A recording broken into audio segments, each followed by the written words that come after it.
Assalamualaikum warahmatullahi wabarakatuh. Kembali lagi bersama saya Rizky Inayah dengan NIM 1814080022. Di video kali ini dengan mata kuliah metodologi penelitian diampu oleh Ibu Dr. Meliasari SPD MSI. Saya jurusan Tadris IPA Fisika dari Fakultas Tarbiyah dan Keguruan UIN Imam Bonjol Padang. Kali ini akan membahas bab 2 tinjauan pustaka. Sebelum kita lanjut membahas tinjauan pustaka, jangan lupa kepada teman-teman yang menonton video ini untuk tekan like, comment, share, dan subscribe video saya. Dan jangan lupa tekan loncengnya agar teman-teman tidak ketinggalan notifikasi dari video-video saya. Terima kasih. Menjelaskan pengertian dan pentingnya kajian pustaka. Kajian pustaka merupakan daftar referensi dari semua jenis referensi seperti buku, jurnal, papers, artikel, disertasi, tesis, skripsi, handouts, laboratory manuals, dan karya ilmiah lainnya yang dikutip di dalam penulisan proposal. Adapun langkah-langkah melakukan kajian pustaka menurut Donald Airy dan Creswell adalah yang pertama, mulailah dengan mengidentifikasi kata kunci topik penelitian untuk mencari materi, referensi, dan bahan pustaka yang terkait. Langkah kedua, membaca abstrak laporan hasil penelitian yang relevan bisa didapatkan dari sumber perpustakaan, jurnal, buku, dan proceeding. Yang ketiga, membuat catatan hasil bacaan dengan cara membuat peta literatur atau literatur map, urutan dan keterkaitan topik penelitian dan referensi bibliografi secara lengkap. Langkah yang keempat, membuat ringkasan literatur secara lengkap berdasarkan peta literatur sesuai dengan urutan dan keterkaitan topik dari setiap variabel penelitian.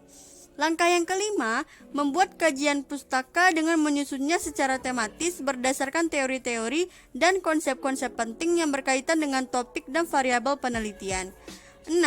Pada akhir kajian pustaka, kemukakan pandangan umum tentang topik penelitian yang dilakukan berdasarkan literatur yang ada, dan jelaskan originalitas dan pentingnya topik penelitian yang akan dilakukan dibanding dengan literatur yang sudah ada. Manfaat kajian pustaka ada 9. Yang pertama, menunjukkan pengetahuan yang menjadi dasar penelitian. Yang kedua, memperlihatkan bahwa kita telah membaca banyak tentang topik yang kita teliti. 3. Menunjukkan pemahaman kritis tentang teori yang dipakai. 4. Mengakui hasil karya orang lain dan memberikan penghargaan kepada mereka yang telah bekerja sebelum kita dan hasil karyanya telah mempengaruhi cara berpikir kita. Fungsi yang kelima, memberikan informasi dan memodifikasi penelitian kita. Manfaat keenam, memastikan status penelitian kita dengan menunjukkan bahwa orang lain belum meneliti topik kita. 7. Menunjukkan keterampilan dan kemampuan analitis dan kritis penulis. 8. Menentukan dari apa yang akan dikaji. 9. Menunjukkan pemahaman mutakhir tentang topik yang diteliti. Kajian pustaka sangat penting baik bagi peneliti maupun pembaca, sebab kajian pustaka akan mencerminkan kemantapan mutu ilmiah dari penelitian. Adapun pentingnya kajian pustaka ada 9 poin. Yang pertama, membedakan apa yang telah dilakukan dan apa yang perlu dilakukan. Yang kedua, menemukan variabel-variabel penting yang relevan dengan topik. 3. Mensintesiskan dan memperoleh suatu perspektif baru. 4. Mengidentifikasi hubungan antara gagasan dan praktik. 5. Menentukan konteks topik atau permasalahan. 6. Merasionalisasikan pentingnya masalah. 7. Meningkatkan dan menemukan kosakata subjek. 9. Memahami struktur isi. Dan yang terakhir, mengaitkan ide dan teori dengan penerapan.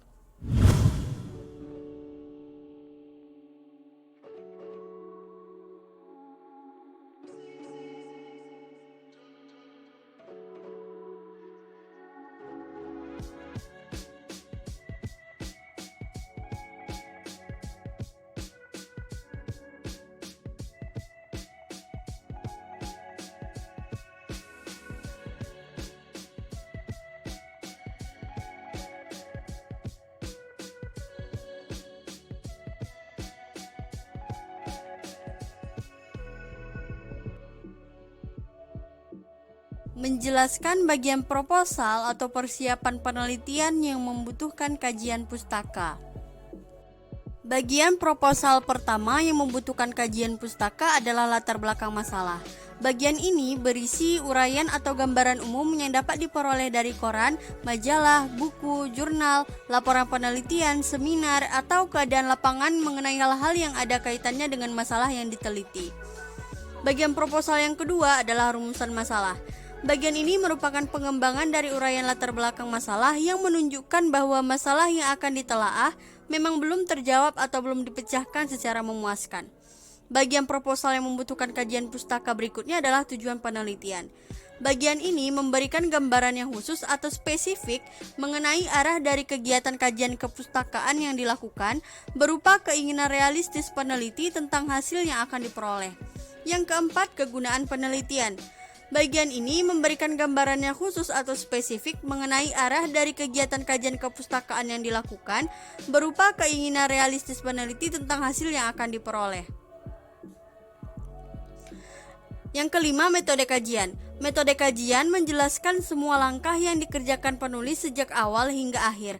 Pada bagian ini dapat dimuat hal-hal yang berkaitan dengan anggapan-anggapan dasar atau fakta-fakta yang dipandang benar tanpa adanya verifikasi dan keterbatasan, yaitu aspek-aspek tertentu yang dijadikan kerangka berpikir. Bagian yang keenam adalah definisi istilah.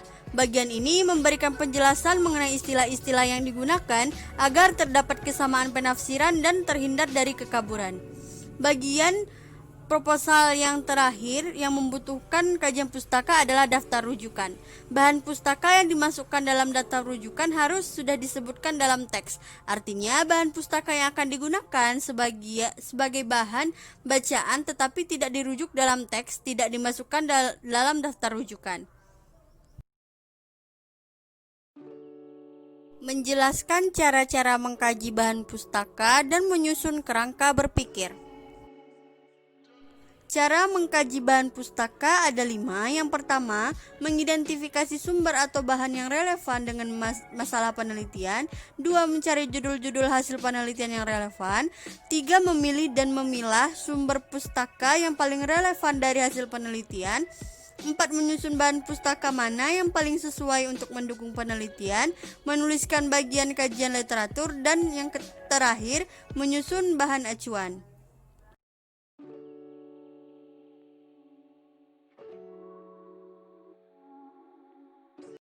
Bagian-bagian penting yang harus dituliskan dalam bahan pustaka adalah: yang pertama, nama variabel. 2. Nama pengarang atau pencetus ide tentang pokok masalah. 3. Nama sumber di mana dimuat penjelasan tentang variabel atau pokok masalah. 4. Tahun yang menunjukkan pada waktu sumber tersebut dibuat atau diterbitkan. 5. Nama instansi atau lembaga, unit, penerbit, dan sebagainya yang bertanggung jawab atas penulisan atau penerbitan sumber kajian. 6. Nama kota tempat penulisan atau penerbitan sumber kajian. Dan yang terakhir, isi penjelasan tentang variabel atau pokok masalah. Kerangka pemikiran adalah suatu diagram yang menjelaskan secara garis besar alur logika berjalannya sebuah penelitian. Langkah-langkah atau tahapan dalam menyusun kerangka berpikir adalah: yang pertama, menentukan variabel yang lebih detail. Pertama, seorang peneliti itu harus menetapkan sebuah variabel data yang lebih rinci. Apabila seorang peneliti tersebut ingin mendapatkan segala macam teori yang nantinya akan dicari untuk bisa mendukung terbentuknya kerangka berpikir yang lebih jelas, oleh karena itu seorang peneliti tersebut tentu harus menentukan variabel data terlebih dahulu. Langkah yang kedua adalah membaca buku-buku hasil penelitian. Langkah selanjutnya setelah menentukan variabel, maka yang kemudian dilakukan adalah kalian harus membaca buku-buku dari hasil penelitian yang lebih relevan. Langkah yang ketiga, deskripsikan teori tentang hasil penelitian. Apabila membaca buku-buku dari hasil penelitian itu sudah dilakukan, maka langkah selanjutnya adalah kalian dapat atau bisa mengungkapkan teori-teori yang berhubungan dengan variabel data yang akan kita teliti. Langkah yang terakhir adalah menganalisis teori dan juga hasil penelitian secara kritis. Menganalisis teori secara juga hasil penelitian secara kritis. Namun, di dalam proses menganalisis, seorang peneliti tersebut bisa atau dapat mengkaji teori yang sudah ditetapkan sesuai dengan objek penelitian itu ataupun tidak.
Menjabarkan aturan pengutipan penulisan berdasarkan body note, footnote, dan endnote. Yang pertama adalah body note. Body note ditulis ketika penulis mencantumkan sumber kutipan langsung setelah selesainya sebuah kutipan dengan menggunakan tanda kurung. Prinsip-prinsip penggunaan body note ada dua. Yang pertama, catatan tubuh menyatu dengan naskah, hanya ditandai dengan kurung buka dan kurung tutup. Prinsip yang kedua, catatan tubuh memuat nama belakang penulis, tahun terbit buku, dan halaman yang dikutip. Cara menulis body note ada dua. Yang pertama, nama penulis, tahun terbit, dan halaman berada dalam tanda kurung, ditempatkan setelah selesainya sebuah kutipan. Cara yang kedua, nama penulis menyatu dalam naskah tulisan, tidak berada dalam tanda kurung, sementara tahun penerbitan dan halaman berada dalam tanda kurung.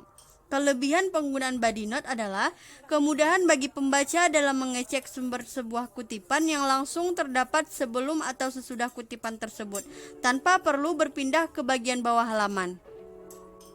Yang kedua adalah footnote. Penulisan footnote dilakukan apabila penulis mencantumkan nomor indeks di akhir sebuah kutipan, lalu di bagian bawah halaman tersebut atau bagian kaki halaman terdapat keterangan nomor indeks yang menjelaskan sumber kutipan tersebut.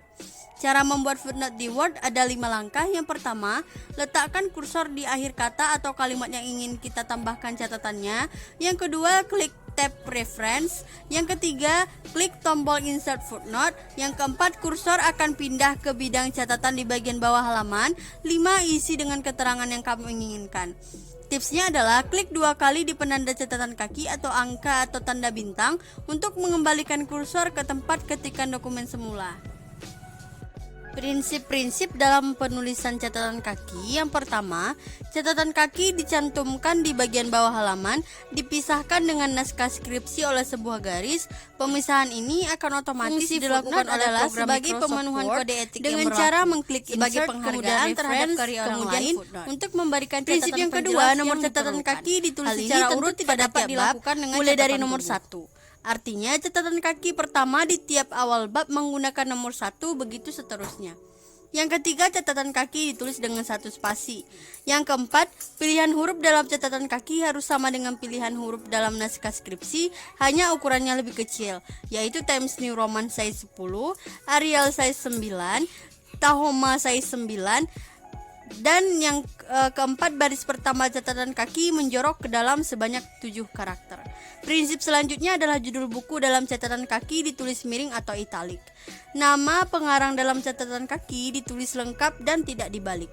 Catatan kaki bisa berisi keterangan tambahan.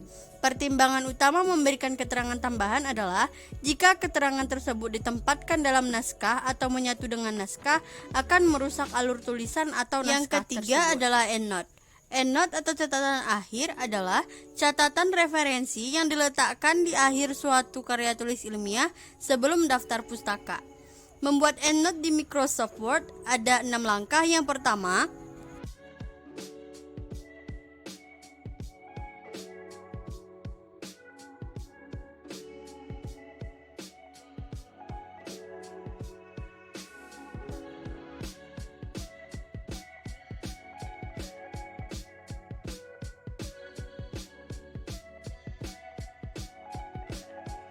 singkatan khusus dalam catatan kaki ada 3. Yang pertama, IBID. Singkatan ini berasal dari bahasa Latin ibidem yang berarti pada tempat yang sama.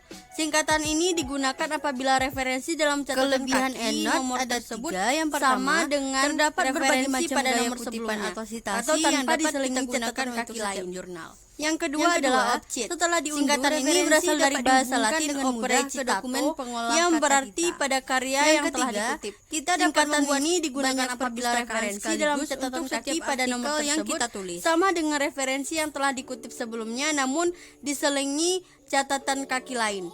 Objek khusus digunakan bagi referensi yang berupa buku. Logcit singkatan ini berasal dari bahasa Latin loco citato yang berarti pada tempat yang telah dikutip. Singkatan ini digunakan sama dengan objek, yaitu apabila referensi dalam catatan kaki pada nomor tersebut sama dengan referensi yang telah dikutip sebelumnya namun diselingi catatan kaki lain. Perbedaan body note, footnote, dan endnote. Yang pertama, menurut tempat. Footnote atau catatan kaki terletak di bagian kaki halaman atau paling bawah halaman atau bab di mana kutipan yang diberi referensi berada. Yang kedua, body note. Kelebihan footnote ada 3. Yang pertama, catatan kaki mampu menunjukkan sumber referensi dengan lengkap. Dalam catatan tubuh yang ditampilkan hanya nama pengarang, tahun terbit buku, serta halaman buku yang dikutip. Dalam catatan kaki, nama pengarang, judul buku, tahun terbit, nama penerbit, dan halaman dapat dicantumkan semua. Hal ini tentu mempermudah penelusuran bagi pembaca. Dari indeks tersebut. Kelebihan yang kedua adalah selain sebagai penunjukan referensi, catatan kaki dapat berfungsi untuk memberikan catatan penjelas yang diperlukan. Hal ini tentu tidak dapat dilakukan dengan catatan atau tubuh. body note. Yang ketiga, catatan kaki dapat digunakan untuk merujuk bagian lain dari sebuah tulisan. Kekurangan footnote adalah kita harus membaca per halaman jika ingin mencari sumber dari referensi tersebut. Hanya saja letak keterangannya ada di akhir tulisan atau dokumen.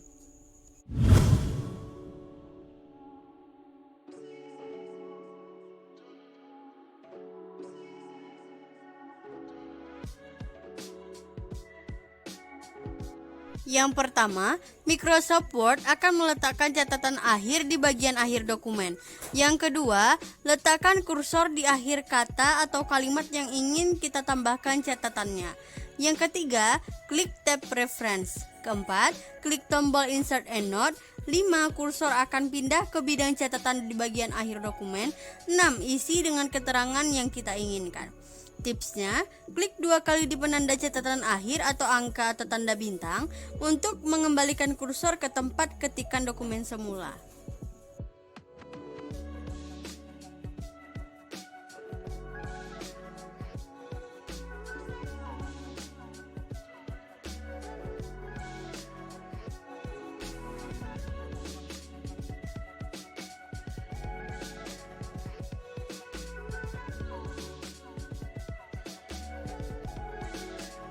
Kelemahan EndNote yang pertama, software EndNote mahal karena kita harus melakukan pembelian EndNote, kecuali kita dapat akses EndNote gratis dari institusi atau universitas kita. Yang kedua, butuh waktu untuk terbiasa dengan software dan kita mungkin harus menginvestasikan waktu mengikuti pelatihan. Yang ketiga, EndNote dapat di-download pada komputer atau laptop kita.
Menjabarkan penelitian relevan dan cara penulisannya.